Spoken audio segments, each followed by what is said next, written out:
بسم اللہ الرحمن الرحیم وصلی اللہ تعالی علی النبی الامین و آلہ و صحبہ اجمعین۔ غازی صاحب شکریہ آپ کا۔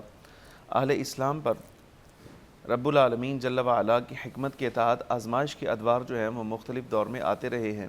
اور ان میں ان کی اقدار، اخلاق اور سیاسی معاملات جو ہیں وہ بھی ہچکیاں لیتے رہے، لیکن اللہ رب العالمین جل و علا نے کبھی بھی انہیں لاوارث نہیں چھوڑا، بلکہ ہمیشہ ہر دور کے اندر اس آزمائش سے نکالنے کے لیے باری تعالیٰ جل و علا نے کچھ مردان حق ایسے عطا فرمائے ہیں کہ جو جس مقام پر بیٹھ جاتے ہیں وہاں اسلام کی شمع منور کرتے ہیں، نبی پاک صلی اللہ علیہ وسلم کی دعوت لے کر آگے پہنچاتے ہیں، اور خود سرکار دو عالم نبی محتشم صلی اللہ علیہ وسلم کے پیغامات کے تحت یہ جو بد امنی، بد اخلاقی کا ایک دور چل رہا ہوتا ہے اس سے امت کو نکال کر آگے بڑھاتے ہیں۔ جس دور میں ہم چل رہے ہیں، یعنی جس کی ہم بات کرنے لگے ہیں، 12ویں صدی ہجری، جی، اس زمانے میں جو جیسے سیاسی معاملات اور اخلاقی طور پر لوٹ مار کا شکار تھا، زوال، انتہا کا زوال، جی انحطاط کا دور تھا، اس زمانے میں دو شخصیات ایسی تھیں جو اس وقت انقلاب کی کیفیت کی طرف اور انقلاب کی تحریک کی طرف آگے بڑھ رہی تھیں۔ ایک ان میں سے بہت بڑا عظیم نام، محدث گھرانے سے تعلق رکھنے والے، ان کا تعلق تفسیری خدمات، ان کی حدیث میں خدمات، عقائد میں، تصوف میں، علم کلام میں، فلسفہ، معقولات، منقولات، ہر اعتبار سے بہت ساری خدمات۔ حضرت شاہ ولی اللہ صاحب محدث دہلوی رحمۃ اللہ تعالیٰ علیہ، علم کا ایک عظیم مرد حق، سمندر علم کا، سبحان اللہ۔ اور دوسری طرف حضرت سیدنا صدیق اکبر رضی اللہ تعالیٰ عنہ کی نسل کا ایک شخص کہ جس کا والدہ کی طرف سے نسب سید محمد حسینی المعروف گیسو دراز رحمۃ اللہ تعالیٰ علیہ کی طرف جا ملتا تھا، اور والد کی طرف جب نسب چلتا تھا تو حضرت شیخ شہاب الدین سہروردی رحمۃ اللہ تعالیٰ علیہ سے ہوتا ہوا حضرت سیدنا صدیق اکبر رضی اللہ تعالیٰ عنہ سے جا ملتا تھا۔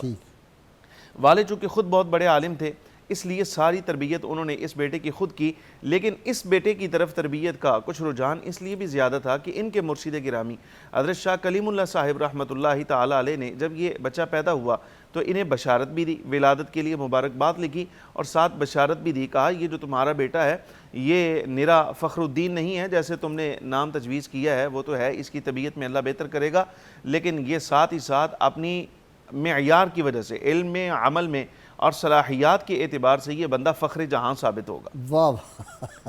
یہ نرا فخر الدین نہیں ہے، یہ فخر جہاں بھی ثابت ہوگا، اور یہی وجہ ہے کہ پھر والد گرامی نے ان کی طرف خاص توجہ فرمائی۔ بہت ساری کتابیں، یعنی جو منقولات ہمارے ہاں معقولات کی پڑھی جاتی ہیں، علم فقہ انہوں نے پڑھا، علم حدیث پڑھا اور منقولات پڑھے، یعنی عقلی علوم جتنے ہیں ان کے بارے میں صدرہ، شمس بازغہ۔ پھر ایک زمانہ ان پر ایسا بھی آیا کہ جب حضرت امام شیخ اکبر محی الدین ابن العربی رحمۃ اللہ تعالیٰ علیہ فصوص الحکم پڑھ کے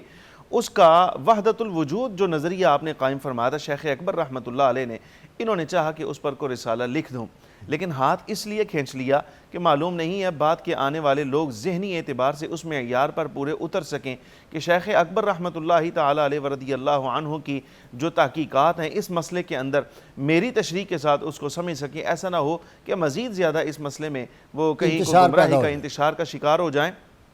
تو آپ نے ہاتھ کھینچ لیا، پھر نہ لکھا۔ آپ اندازہ فرمائیے کہ بخاری، مسلم، شرح مشکات اور اس طرح کی چیزیں، خود مشارق الانوار جیسی کتابیں جو ہیں، شرح وقایہ جیسی کتابیں انہوں نے اپنے والد گرامی سے پڑھی، اور جس وقت نظام آگے چلا ان کے والد گرامی کے وصال کا وقت جب آیا تو اس وقت تاریخ نگاروں نے لکھا، سیرت نگار لکھتے ہیں کہ والد گرامی نے ان کو بلایا اور بلا کر اپنے سینے سے لگائے رکھا کافی دیر تک، اور اس کا سبب یہ تھا کہ باطنی نعمتیں، یعنی ظاہری علوم جتنے تھے وہ تو سارے پڑھا ہی دیے تھے، لیکن اب جب باطنی علوم کی باری آئی تو محض 16 برس عمر تھی حضرت شیخ فخر الدین فخر جہاں رحمۃ اللہ تعالیٰ علیہ کی جب والد گرامی نے سینے سے لگایا۔ بیعت تو پہلے کر چکے تھے، خلافت بھی دی ہوئی تھی، لیکن اب باطنی علوم جتنے تھے وہ سارے کے سارے آپ نے عنایت فرمائے، اور اس کی اصل یہ سینے سے لگا کر علوم آگے پیش کرنے کی اصل تو پیچھے سے وراثت ہوتی ہے، یعنی مشائخ سے، آپ کے والد گرامی حضرت شیخ اورنگ آبادی رحمۃ اللہ علیہ کو شیخ کلیم اللہ سے جو کچھ عنایت ہوا تھا وہ آگے پہنچانا، اگر زندگی وفا کرتی، یعنی تربیت کی معاملات، مجاہدہ، ریاضت، یہ ساری چیزیں چلتیں تو وہ ایک الگ مسئلہ تھا، لیکن محض 16 برس کی عمر میں، بیٹے کی عمر 16 برس ہے جب والد وصال کر رہا ہے، تو اب یہ جو امانتیں تھیں آگے تو پہنچانے تھی، سینے سے لگایا اور جتنی نعمتیں تھیں وہ ساری کی ساری ان میں انتقال کر دی، پہنچا دی۔ اس کی اصل وہ حدیث پاک ہے جب نبی پاک صلی اللہ علیہ وبارک وسلم کی طرف حضرت جبریل امین علیہ السلام پہلی وحی لے کر تشریف لائے تو آقا دو عالم علیہ السلام بشری تقاضوں کے مطابق جس وقت حضرت جبریل امین علیہ السلام نے کہا کہ اقرا پڑھیے، سرور عالم صلی اللہ علیہ وسلم نے فرمایا ما انا بقارئ، میں پڑھنے والا نہیں ہوں، 3 مرتبہ فرمایا. لیکن جب تک حضور اکرم صلی اللہ علیہ وسلم ما انا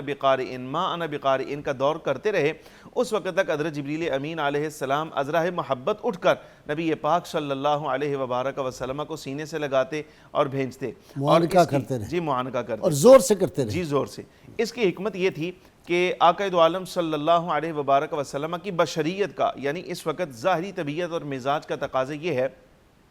کہ وہ عالم ازل میں اللہ تبارک و تعالیٰ جل وعلا نے جو کچھ مناقب اور جو شانیں آپ کو عطا فرمائی ہیں اب اس کا غلبہ ہونا چاہیے. تو رب العالمین جل وعلا کے حکم سے جبریل امین علیہ السلام وطن اصلی کی طرف فخر عالم صلی اللہ علیہ وسلم کا غلبہ اور رجحان کروانے کے لیے نبی پاک صلی اللہ علیہ وسلم کو سینے سے لگا رہے تھے. یہاں سے یہ سلسلہ چلا آگے، امانتیں یوں بھی منتقل کی جا سکتی ہیں کہ رب العالمین جل وعلا نے جو جس کا حق کسی کے پاس رکھا ہے وہ اس طرح سے آگے پہنچا دیا.